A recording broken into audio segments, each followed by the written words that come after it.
Hello guys, good morning. This is me again. It's Mal's Kitchen Vlog and welcome you to my channel. And ayan po guys, minihintay po kasi akong text message na magagaling sa Victory Liner kasi minorder naman po ako mahalaman through FB Live selling na magagaling po sa Tubigaraw City. Bali, second time ko na po ito na mag-order ng halaman from Tubigaraw. So ayan, inihintay lang po natin yung text message nga at maya-maya po lalabas po tayo para pumunta ng Rojas sa bayan. So, ayan, nagsalang lang po ako ng kanin. Tapos, pinainit ko lang po yung aming leftover na ulam. Ayan, sayang naman. Kung hindi ko papainit, marami kasi. Ayan. Pero, ayan guys, mag-introduction po muna tayo. At sa mga bago po, please subscribe and please click notification bell para updated po kayo sa aking mga upcoming videos. So, thank you so much guys. Thank you in advance.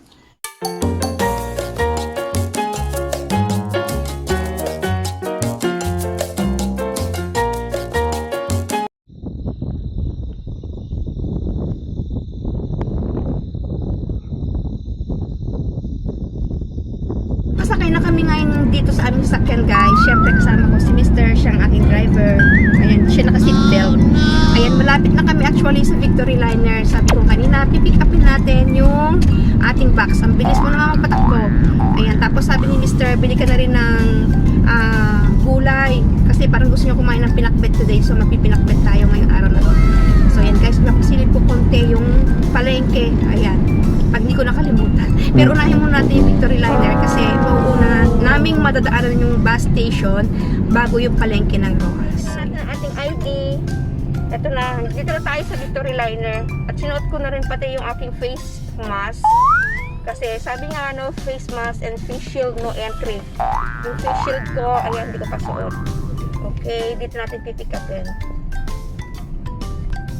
Okay.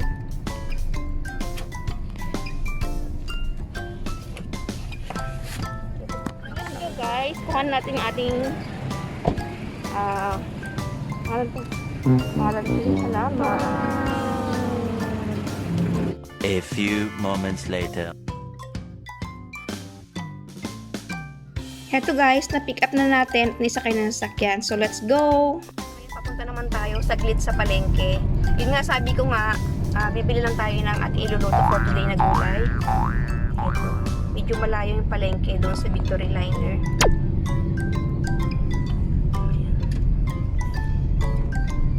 Okay, pasyal ko kayo saglit dito sa Rojas.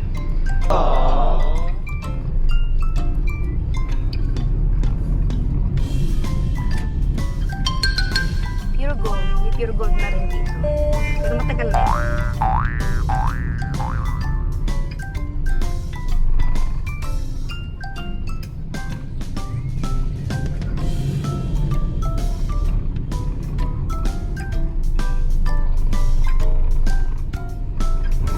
Na traffic ito yung medyo bangir. Oh no!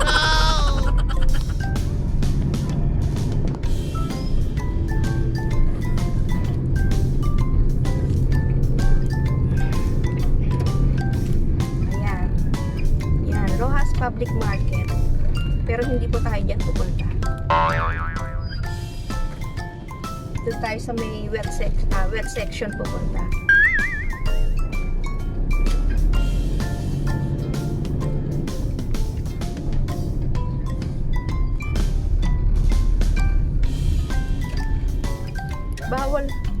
Bawal pumaralat dito. Pagkitaan talaga mo. Hindi ka nagawa? Ayan guys, punta tayo sa palengke saglit ha. Ano, di ko lang nagkitaan. Ayan, tapos na tayo mamalengke guys. So mamaya ulit sa bahay. Ayan. Ito naman yung pinalengke natin kanina guys. Ayan, kasi sabi nga ni Mr. gusto niyang kumain ng pinakbet. So ayan, pagbigyan natin, pagluto natin siya. Kaya bumili ako ng mga gulay gaya ng kalabasa, ng kamote, talong na maliliit, tapos yung maliit po na ampalaya, tapos sigarilyas, okra, tapos sitaw at siling haba. Ayan. Tapos bumili rin ako ng kamatis kasi igigsan natin ito sa bawang, sibuyas, kamatis. Ayan. Tapos lalagyan natin, sasahugan natin siya ng pork chop. Ayan, nakasupot pa. Tapos bumili rin ako guys ng longganisa para breakfast po namin ito. Ayan. And then bukod dyan, bumili lang din ako ng konting, 1 kilong rambutan. Ayan. So, yan lang guys ang pinalengke ko kanina sa palengke. Wala nang iba. Ayan. At saka, ito, dumaan ako sa Baker's Percent ng, eto guys, ito. Ang tawag to, empanada. Ayan, empanada. Bumili ako ng 4, pero si Bunso kinain na niya yung isa. Kaya 3 na lang yan. And then, bumili ako ng bread loaf. Ayan, isa. Merienda namin para mamaya. Ayan guys, luto na muna tayo. Mamaya, inihiwalay ko yung taba ng baboy sa may laman. Ayan, inutusan ko si Bunso na tulungan niya ako mag-prepare ng mga gulay para mabilis tayo sa pagluluto. Kasi ito yung nagpapatagal yung preparation. So, heto guys. Kaya bago yan, tulungan natin siya maya-maya pag nahiwa na natin yung mga karne at saka yung taba ng baboy. Ayan, magsalang muna tayo ng bigas sa rice cooker. Tapos tulungan natin siya mag-prepare ng mga gulay. Mag-prepare ng ating mga iluluto guys, gaya nitong si taba at laman ng baboy. Ayan, nahiwa-hiwa ko na. Tapos nakapagbalat na rin ako at nakapaghiwa ng bawang, sibuyas at luya at kamatis. Ayan. Pati si talong at si kamote is ibinabad ko muna saglit sa tubig para hindi sila mangitim. At ito namang mga gulay yung na-prepare ni Bunso kanina. Ayan, naka-ready na rin. Pero yung kalabasa guys, ako itong nagbalat at naghiwa kasi hindi pa niya kaya. Ito lang okra, sitaw, at saka yung sigarilyas. Ayan, tsaka itong ampalaya na-prepare niya. At itong si JB Bagoong Lingayen. Ito ang ating gagamitin na fish sauce for today. For today, ito lang naman lagi ang ginagamit kong fish sauce. Kasi nga mga Ilocano kami guys.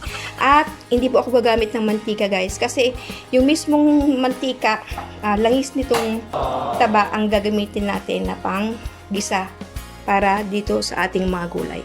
So let's start na magluto guys para matapos na tayo. At mamaya-maya ay mag-unbox po tayo ng mga halaman na kinuha natin sa Rojas Isabela. Ito yung sinasabi ko sa inyo guys, na gagamitin natin mismo yung mantika, yung oil na manggagaling sa taba ng baboy. So ipagilid lang muna sa atin saglit ito. Ayan. Tapos tanggalan natin ng konting mantika para hindi masyadong mamantika itong ating iluluto na gulay. So yan. Ito na ako guys. Ito, kain na muna tayo. Ayan. Start na tayo mag-unbox guys.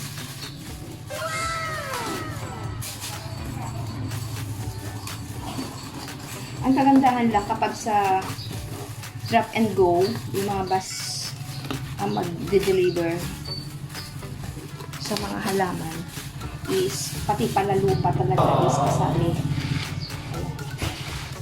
So, ito na sila. Kikita ba? Okay. Ayan. Kasi nung minsan nag-unbox ako, yung galing din sa Tugigaraw. Kaya hindi nakita pala. Akala ko nakikita sa camera yung pala. Hindi nakikita yung pag-unbox ko. Hindi nakikita yung halaman na-unbox ko. Ayan. Okay. So, tandaan lang. Para hindi magalaw yung mga dahon.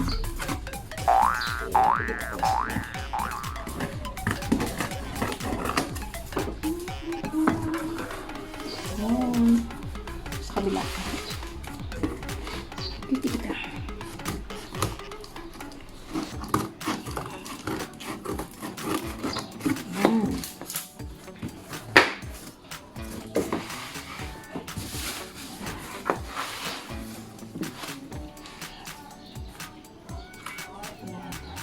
Mahin natin.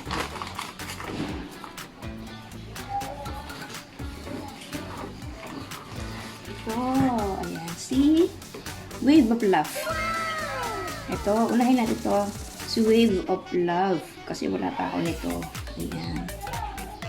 Okay. Ang mahal nito dati. Pero may mura na. So, lagyan muna natin dito. Ayan. Tapos, ay! Ay, ano to? Ay, pag-free ito. Ay, hindi. Si ano to? Si Hoya. Ayan, si Hoya. Dalawa sila. Maalala ko. Si Hoya ito, guys. Maganda ito pagka namulaklak siya. Ayan.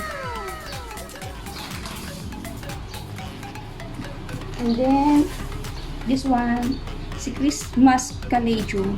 Si Christmas Caladium, guys. Ayan. Tapos ito, parang ano to, si Polly. Sabi niya Sabrina, ganun din ang Sabrina ito na location. Ayan, kamukha niya yan nandito sa akin. Pero okay lang. Yan, okay lang.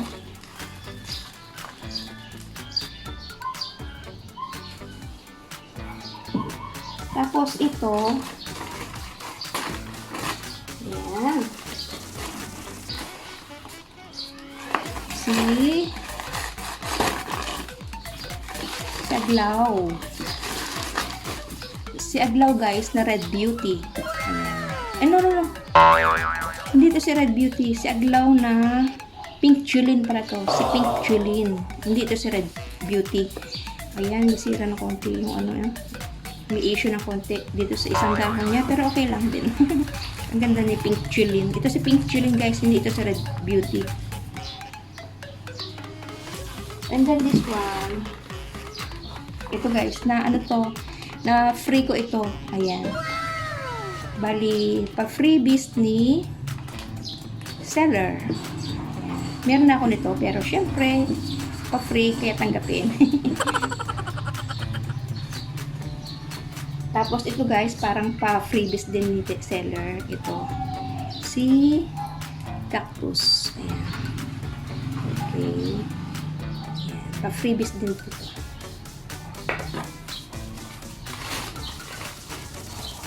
And then this one, si, ano to? Nakalimutan ko yung pangalan ito. Kalayjum din to guys, pero nakalimutan ko yung ano niya. Ikaw na pangalan niya. Ayan. Guys, yung mga na-order natin through FD live selling from Tuguegarao City. Ayan. Si Wave of Love. Tapos, si Christmas Kalayjum. Kalayjum o Kalayjum. Tapos sabi niya, ano to, Alocasia Sabrina, pero ang alam ko si ano to, si Alocasia Folly ito. Ayan. Tapos si yung na free ko, ito, meron na ako nito. Nakalimutan ko yung kanyang pangalan. Tapos si Pink Julin na may issue dun sa konting dahon, sa isang dahon niya. Ayan. Tapos ito parang pa-free na rin ito eh. Ayan. Tapos si ito, nakalimutan ko din yung pangalan nito, si Kalayjum din ito. And then, yung dalawang Hoya. Ayan. Maganda ito guys pagka lumaki at pag namulaklak. Ayan. So, ayan guys. Ibinalik ko lang sila sa tray na yan. Yung white tray po na yan is galing mismo doon sa seller na pinag-orderan ko nitong mga halaman. Kaya dyan na muna sila kasi baka bukas ko na po sila itanim. Kasi may lupa naman siya. At shout out nga po pala sa aking mga team. Kay Team Yahoo, ayan, Team Makulit, Team Cactus, tapos sa Team Masipag, sa Sulong, TGIF, MB2, at saka sa aming team na Team Collab. Ayan. So, thank you so much guys for watching. Dito na po magtatapos ang aking vlog. And, yun nga, sa mga bago po, please subscribe and please click the notification bell para updated po kayo sa aking upcoming video. So, thank you so much guys. See you in my next vlog. Stay safe. God bless.